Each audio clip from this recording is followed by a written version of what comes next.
because nomenclature is a constituent assembly. But whether it enjoys, I am at the outset, You are saying that it is subordinate to the Constituent Assembly for the Union. I mean, you can't elevate that Constituent Assembly. I must clarify one thing as an officer of the court. But I am conscious of the principle laid down in Keshwanand Bharti, that there is a distinction between Constituent Assembly and Legislative Assembly. And Parliament, or Constituent Assembly and Legislature.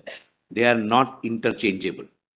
That's why, my lord, this submission, that here Constituent Assembly for all intent and purpose was a legislative assembly, not preparing a document of governance for a sovereign region, but was, my lord, kindly similar. There are some arguments based on, my lord, the judgment also, my lord.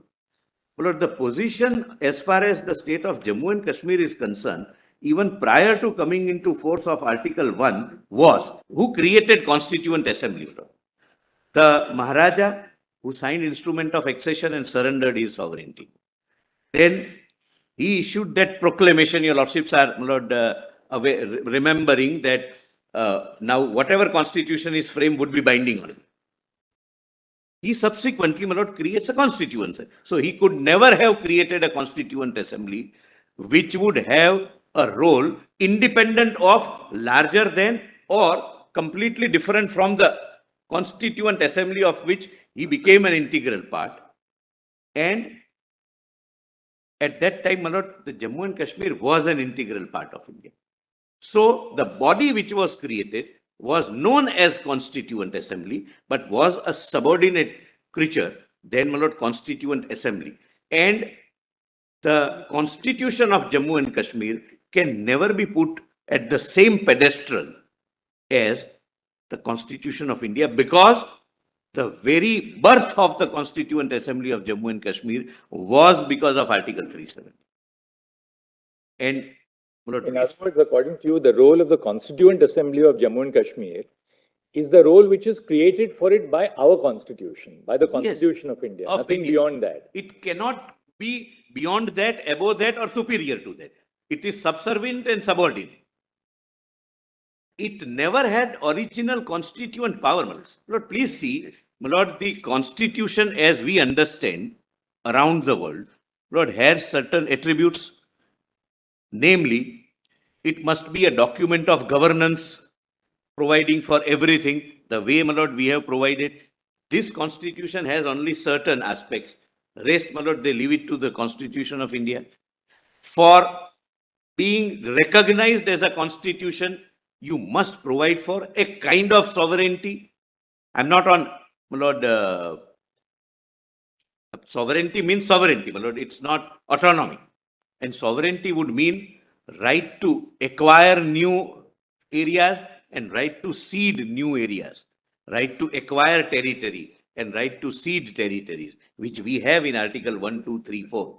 Constitution of India has. Lord, none of the attributes of a constitution, so to say, Lord, can be attached to this constitution. It was a piece of legislature recognized, accepted, and known till 5th of August and 6th of August 2019 as constitution. But for all intent and purposes, my lord, it was, my lord, even the preamble of the constitution doesn't say so. A preamble of Constitution of Jammu and Kashmir doesn't say so, that this is a document which is a constitution. It merely says, Lord, please see the preamble of Jammu and Kashmir Constitution. It says, with a view to further define our relationship with Union of India. It doesn't say that we are creating a constitution of our governance. So please see, Lord, that's the only purpose. They say, we the people of Jammu and Kashmir, with a view to, I'll just read for your lordship, my lord.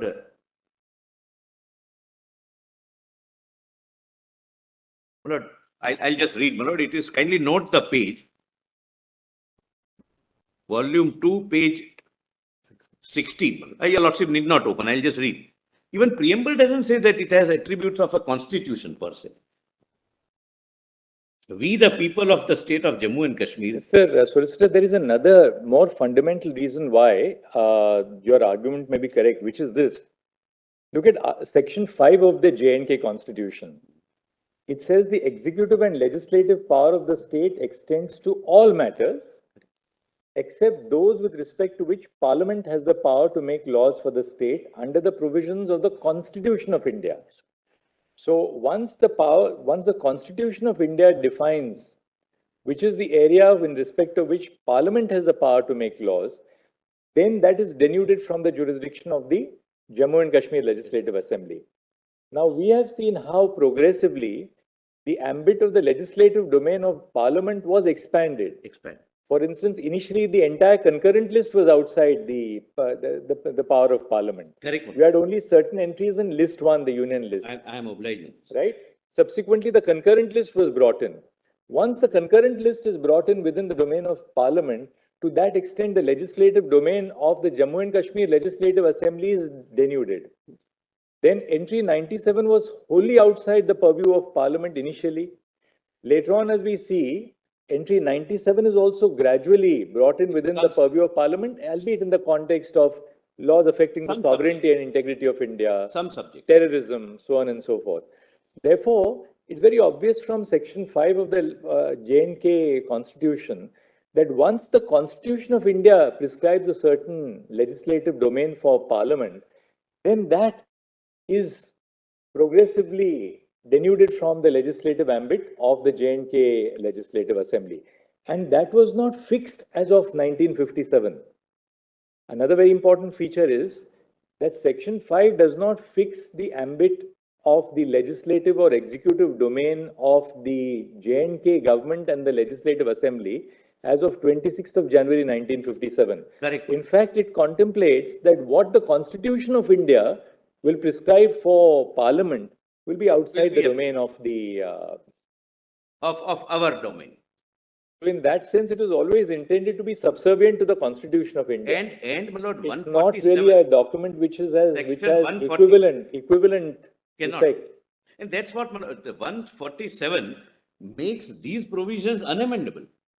Section 147. 3 and 5 cannot be amended. Otherwise, what happens? Lord, this is amendable. This constitution, if it would have survived, was amendable by the Legislative Assembly. So, they can amend their preamble and academically, potentially, can become a theocratic state because secularism was not applicable. All right, Mr.